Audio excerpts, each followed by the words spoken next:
সারা দেশে mobile internet বন্ধ রয়েছে। আগে কেনা মোবাইলের অব্যবহৃত ইন্টারনেট ডেটার কী হবে তা নিয়ে অনিশ্চয়তার মধ্যে রয়েছে মোবাইল ইন্টারনেট ব্যবহারকারীরা। তবে এক্ষেত্রে মোবাইল কোম্পানিগুলো আশার আলো দেখিয়েছে। গ্রামীণফোন, রবি ও বাংলালিংকের সঙ্গে যোগাযোগ করা হলে কোম্পানিগুলো গণমাধ্যমকে জানিয়েছে তারা গ্রাহকের স্বার্থকে প্রাধান্য দিয়েই সিদ্ধান্ত নেবে। এজন্য তারা মোবাইল ইন্টারনেট চালু হওয়ার সিদ্ধান্তের অপেক্ষায় রয়েছেন।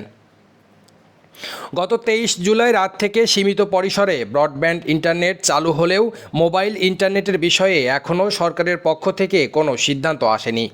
তবে রবি বা সোমবার নাগাদ মোবাইল ইন্টারনেট চালু হতে পারে বলে সরকারের পক্ষ থেকে জানানো হয়েছে। সারা দেশে বর্তমানে মোবাইল ইন্টারনেট গ্রাহকের সংখ্যা প্রায় 11 কোটি। মোবাইল ডেটার অব্যবহৃত থাকার পরও মেয়াদ শেষ হলে তা আর ব্যবহার করা যায় না, যার ফলে মোবাইল ডেটা ইন্টারনেট ব্যবহারকারী গ্রাহকরা পড়েছেন বিপাকে। বিপুল পরিমাণ অব্যবহৃত ডেটা হারানোর শঙ্কায় রয়েছেন তারা।